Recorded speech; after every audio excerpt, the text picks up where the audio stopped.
Good evening, everybody. Brian Neubert here from goldenblack.com, live once again in Mackey Arena. Exactly how you want to spend your Friday night with me. Here to do two things once again. One, tell you about a Purdue basketball game. And two, trigger the weird YouTube commenters who don't like my shirts. I don't know what these shirts ever did to you guys. Anyway, this is your wrap video following Purdue's 92-65 win over Nebraska. It is brought to you by our friends at the Purdue Club Hotel and the 811 restaurant. We appreciate their support as always, and never know how to transition out of the live read into the actual content. So Purdue wins 92-65. There you go. Just repeat the score. When in doubt, repeat the score. Purdue was up 23-4 at one point, so this had a very distinct bye game sort of feel to it right away. I think that, Purdue got a good win at Penn State. I think Purdue got a win at Penn State. That's better than I think people will give it credit for, because I think Penn State's better than people think they are. I'd go so far as to call them a good team, not a great team, but a good team. I don't know if they have a chance to make the NCAA tournament or not. That's probably a lot to ask, but they are a good team. You beat them at their place. Nebraska is not a good team. They're 0-7 in the Big Ten for a reason. This does not seem to be going anywhere under their current regime. It's really hard to do what they're trying to do in the Big Ten in terms of bringing in mercenaries every year and trying to play with any sort of cohesion whatsoever, any sort of distinct style, whatever it might be. But Nebraska is not a bad offensive team. They're a bad team, but they're not a bad offensive team. And for Purdue to do to them what Purdue just did to them reminded me very much of the Butler game. People were saying, oh, Butler doesn't have this guy or that guy. Well, fine. That's all worth mentioning. But that Butler team was down one guy from the team that had just won at Oklahoma. That was, I think, Chuck Harris, who obviously is a good player, but not such a good player that it would have made up the 25-point differential or whatever that was. But also with that Butler game, it was like, well, there's sometimes a team plays so well or plays in such a way that the opponent's only part of the story. It's the urgency, the demeanor with which a team plays that I think matters just as much. And that's what I thought about the Butler game. Did that age well? Not really, because Purdue wasn't very good defensively against Wisconsin when I thought they'd turned a corner against Butler. But I do think when you look at these two games here, how Purdue has played defensively, it does look like they are making very real progress. They've been solid. They've not been great. They've been solid. And you know what? Solid's a hell of a lot better than the alternative. Solid can be a destination. I mean, with the offensive weapons you have, if you can just not be bad from a defensive perspective. And there have been times, not all the time, Purdue's been inconsistent, but there have been times where Purdue's just been bad defensively. And I think, against Nebraska, the offense didn't do the defense a lot of favors with a lot of the stuff they gave up in the first half especially, but Purdue has really been lacking from a defensive perspective. And what you've seen the last two games suggests, to me anyway, maybe that Wisconsin game was sort of this team's moment of clarity, whatever it might be, that sort of humbled them, sort of woke them up, sort of refocused them, whatever. I said multiple times early in the season, winning the way Purdue's winning, might not be the healthiest thing long-term from a developmental perspective for Purdue, because when you get to the Big Ten, stuff changes. You can't count on scoring 95 points against everybody. I'm saying that after a Big Ten game in which they just scored 92 points, still not 95. And maybe rolling over people offensively the way they did early in the season could theoretically, conceivably, hypothetically, possibly, maybe condition them to take some things for granted at the defensive end of the floor. I can't say that for certainty. I'm just saying that would jibe with what I know about human nature and what I know about basketball from being around it for many, many years. I can't say that with any level of certainty, but that was always my theory. And I think when you put everything up on the board here and assess the body of work, I think it still makes as much sense now as it did back when I was theorizing about it in November. But Purdue has really been solid these last 2 games defensively. As I said, solid can be a destination for this team. They're so good offensively. You'd like to be good. You'd love to be great.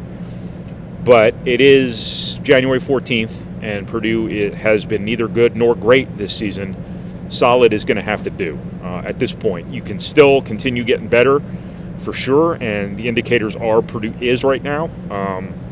So that's a very positive development and something that really, really stuck out about this game, because that 23-4 run at the start was really driven by defense. Nebraska turned the ball over 17 times for the game, and you always look at turnovers and you say, is that the opponent just screwing up, or is that the defense actually being assertive and proactively forcing mistakes? I think obviously Nebraska made some mistakes, but I think Purdue influenced those mistakes more than Nebraska just made them. So you got to give Purdue a ton of credit here from a defensive perspective. The box score doesn't even remotely reflect reality, if you ask me. Nebraska ends up shooting 45.6% for the game. I don't think that's reality, because the game was over when Purdue was up 23-4. All the rest was salting the game away, more or less. So everything Nebraska did from there on out didn't matter. Purdue won the game when it was 23-4, if you ask me. So it was that defensive stretch to open the game that I thought mattered the most. That being said, when you look at the individuals, Purdue's had a really hard time this year stopping, or at least slowing, or even annoying, getting in the way of really good, scoring guards. And Bryce McGowan is a pro. That kid, it's possible he's not at Nebraska next year, because he might be a guy who can go to the NBA after this year. I think he's that talented. He's got a lot of tools. He's been really productive for them, albeit under very difficult circumstances with very little help around him. He only gets off 9 shots, gets 9 points. Jaden Ivey did a really good job defending him. Purdue collectively did a really good job defending him.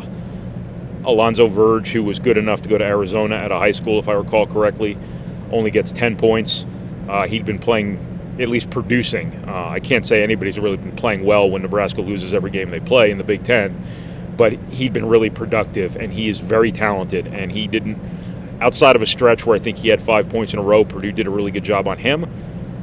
I'm just saying, this wasn't a Ron Harper level matchup problem for Purdue. This wasn't any one individual who's good as Johnny Davis, but these are guys who can score. And again, Nebraska is a bad team, but they're not a bad offensive team. And Purdue, for the first 7 minutes of this game, made them look like a bad offensive team and really shut down a couple of, pretty good offensive players. I already mentioned Jaden Ivey from a defensive perspective, and he mentioned after the game that he came into this game highly motivated because, these are my words, not his, he was pissed off.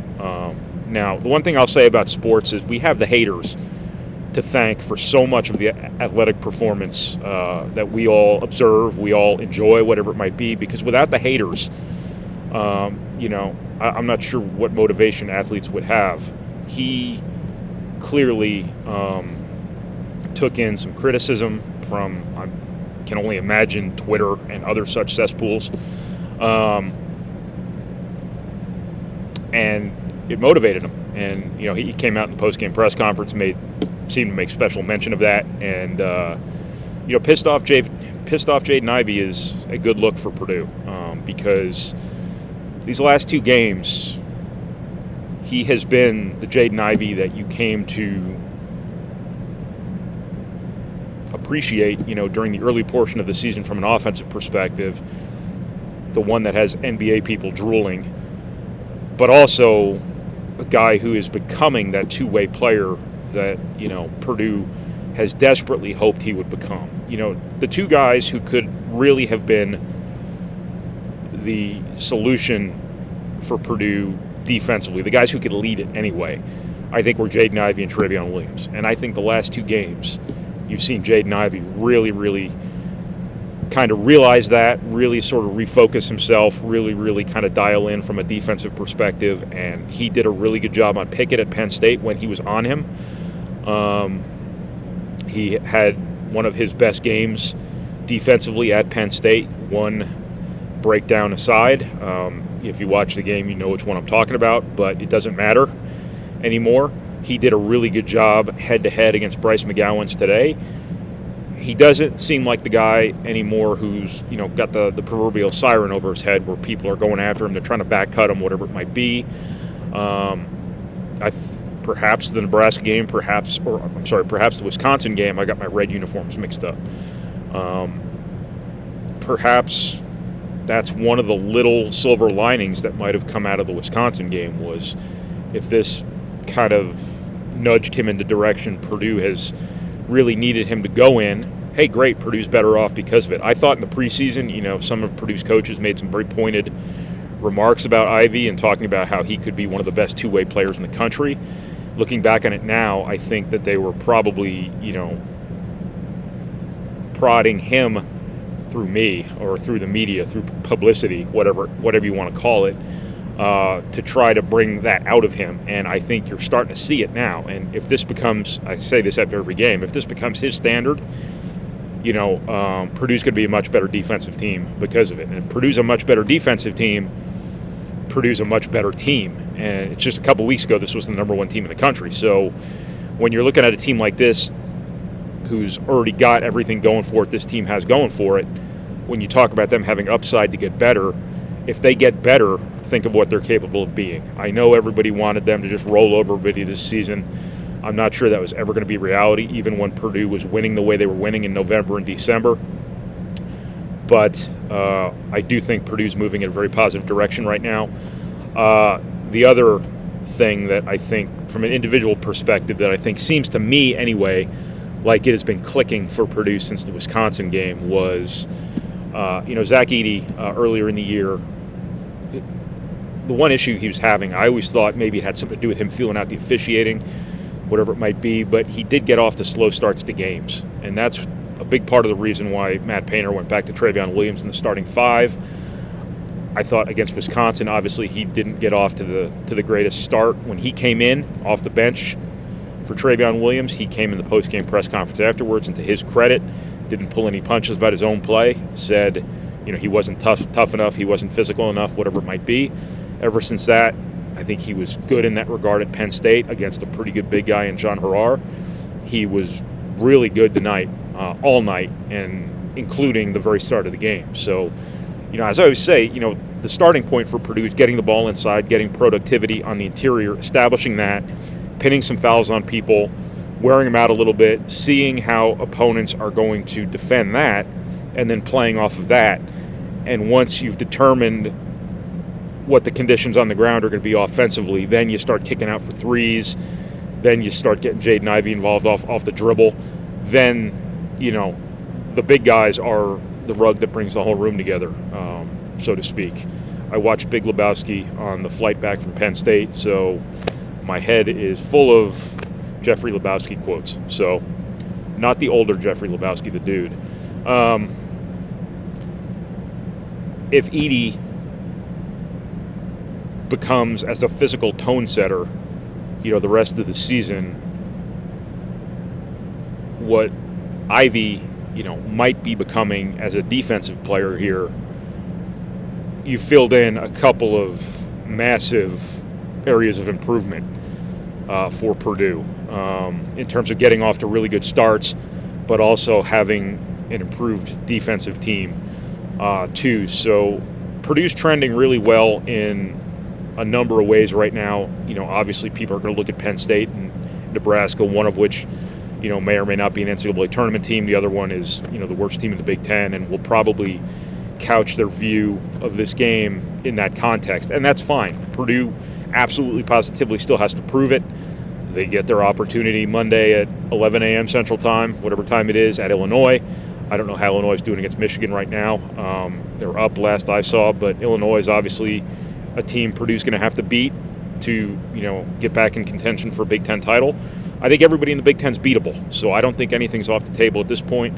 But Illinois will be a great test for Purdue. It will be a great test for what I just talked about with Ross-Ade in terms of his physicality to open games. It'll be a great test for Jaden Ivey in terms of what I just talked about in terms of his ability to guard people.